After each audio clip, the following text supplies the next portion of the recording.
자, 본범에 관한 요건을 보도록 합니다. 자, 말씀드렸듯이 재산죄인 것, 영득죄인 것은 작물이 되지만 재산죄가 아니거나 영득죄가 아닌 것은 작물이 되지 않는다는 것은 똑같은 거예요. 자, 첫 번째. 자, 재산죄 같은 경우에 형법상의 재산죄든 특별법상의 재산죄든 가리지 않습니다. 그 예 중에 대표적인 것이 산림절도인데 이것은 작물로 봅니다. 요 산림절도 할 때 전 시간에 배웠던 그 벌채한 그 나무 있었잖아요. 그쵸? 그거 생각하시면 됩니다. 산에 가서 소나무를 베어온다든지 참나무를 베어온다든지 그를 이제 가공해서 제재해서 그 원목을 제재해서 반출한 목재 같은 경우 생각하시면 되고요. 또는 그 나무를 캐다가 요즘 뭐 아파트 조경공사 많이 하잖아요. 거기에서 가다 심다든지 그러면 다 작물이 되는 겁니다. 사기도박은 사기죄죠. 사기도박은 도박죄가 아니라 사기죄입니다. 그렇기 때문에 사기도박을 통해서 취득한 재물도 작물이 될 수가 있습니다. 자, 말씀드렸듯이 위조유가증권 작물 되고요. 자, 영득죄 말씀드렸습니다. 그리고 요 예 나와 있죠. 요 예부는 제가 노트에서 말씀드렸는데 이중매매 그리고 양도담보 이것은 소유자로부터의 취득이기 때문에 작물이 될 수 없다는 부분 말씀드렸고, 자, 비재산죄 말씀드렸죠. 그쵸? 예로 나오는 것이 뇌물, 도박, 통화, 문서, 그 다음에 임산물 있죠. 임산물은 아닙니다. 임산물은 작물이 될 수가 없다. 산림절도랑 비교하셔야 됩니다. 산림절도 대표적인 것이 산에 가서 소나무라든지 이런 나무를 훔쳐오는 거. 그러나 임산물 같은 경우 있죠. 이것은 뭐 고사리라든지 또 뭐가 있나요? 산에서 나는 그 버섯이라든지 이런 것들 생각하시면 됩니다. 근데 이런 법률이 아주 옛날에 만들어진 것인데 옛날에 다 지금 폐지가 되고 없습니다. 그렇지만 판례는 남아있기 때문에 판례대로 공부하시면 됩니다. 자, 그리고 비영득죄인 것, 대표적인 것 손괴죄, 자 말씀드렸고요. 손자는 비영득죄이기 때문에 작물이 될 수가 없다. 자, 판례 봅니다. 자, 본범이 절도, 강도, 사기, 공갈, 횡령 전부 작물 될 수 있죠. 이러한 재산죄입니다. 그리고 영득한 물건, 이면 족한 것이지 그것이 어느 범죄에 의해서 뭐 절도든 강도든 어느 범죄에서 영득한 것인지를 구체적으로 명시함을 요하지 않습니다. 그쵸? 재산죄고 영득한 물건이면 된다. 이 뜻입니다. 자, 다음 산림법 작물 된다 그랬죠? 그렇지만 임산물 관련된 요 임산물은 작물이 될 수가 없다. 됐고, 그 다음에 요 판례인데요. 요 판례도 많이 나왔었어요.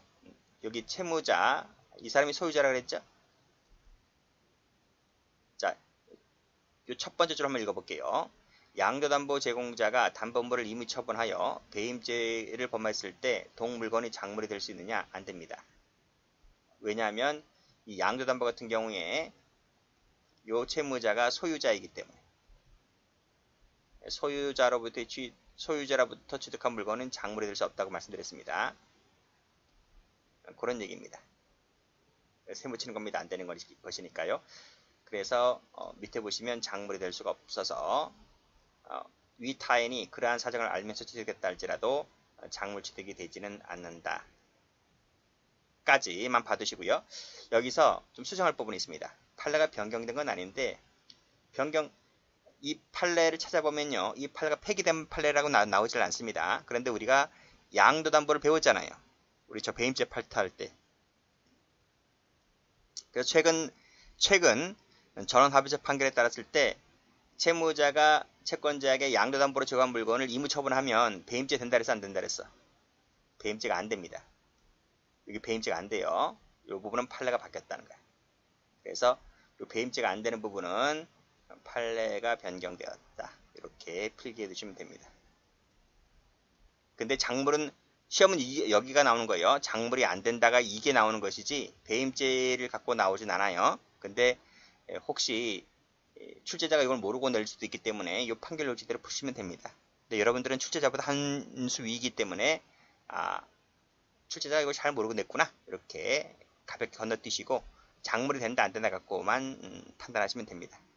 아시겠죠? 자, 그렇게 정리하시고.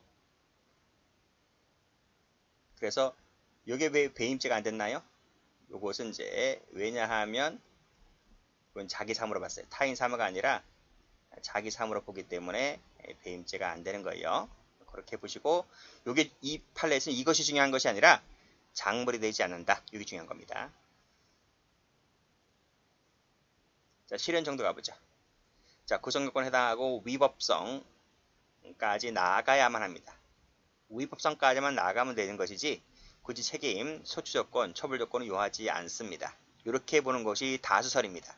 그래서 책임 무능력자라든지 친고죄인데 고소가 없다든지 친족 상대로 적용된다든지 공소시효 완성된다든지 라고 했을 때는 작물성을 갖춘다는 거지. 그래서 그렇지만 조심할 것이 하나 있는데요. 이게 맞긴 맞아요. 맞긴 맞는데 유독 이 사례에서 판례가 태클을 하나 걸고 있는 게 있어. 그게 뭐냐면 이 공소시효 완성입니다. 이 공소시효 완성 관련해서 다수설과 판례가 견해를 달리해요. 견해를. 다르죠? 다릅니다. 이 부분만 조심하시면 됩니다. 판례 볼까요? 판례 보시면 공소시효가 완성되었다라고 했죠. 공소시효가 완성되었다. 세무쳐 볼게요. 학설에 따르면 작물로 보는데 우리 판례는 작물로 보지 않습니다. 시험 뭐가 나온다? 시험은 판례가 나와요. 만약 시험 나온다면 그렇게 정리하시면 되고. 요 기출 하나 나왔네요. 14세 미만자니까 책임 무능력자잖아요. 책임 무능력자가 절취한 재물이 할지라도 작물로 본다. 기출된 부분이 있기 때문에 같이 정리하시면 되고요. 자, 시간적 관계인데요. 작물죄가 되려면 본범이 기수에 이르러야 한다고 합니다. 다수설은 그렇게 보고 있습니다. 따라서 요 기수 관련해 가지고 문제가 되는 것이 뭐냐면 이 본범이 횡령죄일 때가 문제가 되는 거야. 보통은 보세요. 보통은 우리가 노트를 펴보면 요 사례에서 사례 보세요. 요 사례를 보시면 B가 먼저 훔쳐잖아요. 이것이 먼저 있잖아요. 먼저 행행위가 있고 그리고 나서 훔쳐온 물건을 이렇게 건네주는 거잖아요. 이게 1번이고 이게 2번이란 말이에요. 항상 이게 1번이 먼저 있단 말이에요. 이렇게. 그런데 먼저 오는데 반드시 그런 게 아닌 부분이 있어. 그게 뭐냐면 요 횡령이야. 횡령. 다음 페이지 가볼까요? 여기 횡령에서 작물이 나올 수 있다 했잖아요. 그치? 그러면 이 사람이 횡령이 되려면 이 B라는 사람이 A라는 사람의 물건을 보관하는 보관자여야 한다는 얘기인데 그렇잖아요. 자, 그래서 여기 나왔네. 요 볼게요. 요 판례 봅니다. A가 회사입니다. 회사. 자, 갑은 대표이사입니다. 그러니까 대표이사니까 회사 재산을 보관하는 보관자일 수 있잖아요. 그치? 자, 이 갑이라는 대표이사가 A 회사의 물건을 보관하고 있는데 이 대표이사가 이 회사 물건을 지 멋대로 처분합니다. 멋대로 처분한다고요? 요건 무슨 죄? 횡령죄가 되는 거지. 횡령죄. 그쵸? 근데 이것이 횡령죄이자 동시에 이 물건이 작물이라는 거야. 그러니까 횡령과 작물은 시간적으로 겹친다는 부분입니다. 겹친대. 횡령이 먼저 있고 작물이 두 번째로 오는 게 아니고 횡령과 작물이 성립하는 시기가 같다는 거예요. 같다. 그래서 을은 뭐가 된다? 을은 작물 취득이 된다는 거야. 이 순서가 이 횡령과 작물 취득이 같이 오니까. 그래서 을은 작물 취득이지 횡령이 공범이 아니라는 거야. 그 판례가 자, 이거 정리하고 갑니다. 자, 보세요. 자, 문제점 보시면 횡령과 취득이 시간적으로 겹쳐요. 겹친다고. 겹칠 때는 이 제3자 C의 죄책이 뭐가 될까? 그쵸? 라고 했을 때 우리 판례는 뭐로 본다? 판례 체크하시고 우리 판례는 작물을 본다는 말은 겹친다 했을 때 횡령과 취득 작물이 동시에 오기 때문에 제3자의 죄책은 횡령의 공범이 아니라 작물취득이다. 이 부분 보도록 합니다. 자, 이 판례입니다. 중요한 판례죠. 특히 요 3번.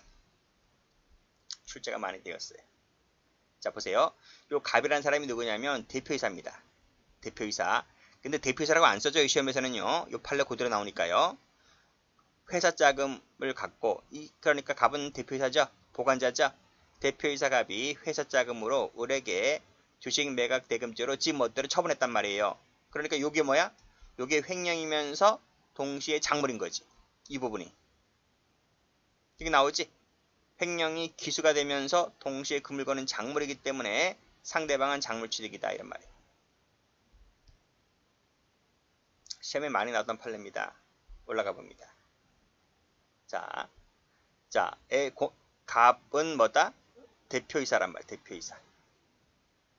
이 회사 자금으로 5억을 지급하였다. 이게 뭐다? 이게 횡령이면서 이게 이퀄 작물이라고 해요. 작물.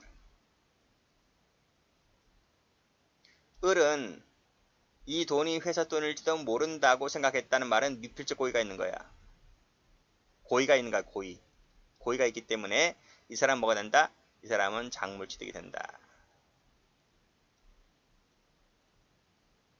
이해되시죠? 그런 얘기입니다.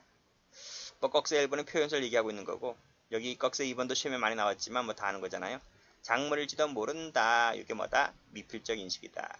미필적 고의라는 얘기입니다. 뭐 총론에서도 많이 나오죠. 또 하나 판례가 있습니다. 그것이 리스 사건인데 이것도 출제가 잘 됩니다. 자, 보세요. 대한민국 국민 또는 외국인이 캘리포니아 주에서 미국 회사와 리스 회사와 그 주법에 따라 차량 이용에 관련된 리스 계약을 체결하였다. 중거법에 관해서 별도로 약정하지 아니하였다 하더라도 제가 전 시간에 뭐라 그랬어요? 우리나라 사람이 외국 가서 범죄를 저질렀을 때 속인주의가 적용된다 했잖아요. 그래서 그 나라 법에 따라 처벌되는 것이 아니라 속인주의라서 우리나라 법이 적용된다 이 뜻입니다. 자, 그러면 리스라는 게 뭐죠? 리스라는 것이 임대잖아. 임대. 그러니까 보관자란 말이야. 보관자. 그 리스 계약 기간 동안에는 그게 내 명의로 된 차량이 아니라서 그 차량을 잘 유지하면서 사고 치지 말고 차를 몰고 다녀야 되잖아요.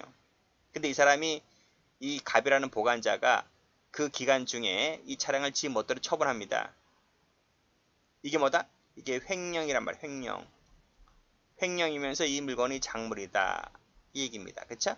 그러면 상대방은 뭐가 된다? 수입하게 되면 이게 작물취득이란 말이에요. 자, 노트 펴볼게요. 노트를 펴보면 요 나와 있습니다. 리스 회사 소유자죠. 자, A는 리스 계약자입니다. 보관자입니다. 리스로 임대를 놨다는 거지, 차량을. 그쵸? 그러니까 여러분도 마찬가지야. 여러분들 자동차를 갖고 있으신 분들도 많을 텐데 리스 하시는 분들 계실 거예요. 리스. 그쵸? 그 리스 기간 동안 잘 타고 리스 계약 기간이 끝나면 반납하든지 아니면 뭡니까? 내가 싼 가격으로 차를 인수하든지 해야 되는 것이지 그 기간 안에 돈이 궁하다고 해서 지 멋대로 팔아버리면 그 횡령이 됩니다. 근데 횡령이 되면서 그 물건 동시에 작물이다 그 뜻이에요. 여기 나와 있지. 지 멋대로 처분하게 되면 이것이 횡령이면서 작물이기 때문에 상대방이 그거를 작물일지도 몰라 라는 미필적 고의를 갖고 취득했다면 작물 취득이다 이 뜻입니다. 다시 교재를 와서 자 리스 계약 체결했다 그랬죠. 자 여기서 요 의무 처분했다는 법은 말은 뭐다? 이것이 작물이면서 이것이 횡령이면서 이 물건이 작물이다. 그쵸? 그래서 취입했을 때 이것이 취득이란 말이에요. 취득. 자 그래서 마지막 줄 보시게 되면 작물이다는 말 나와 있고 취득이다 이렇게 되어 있습니다.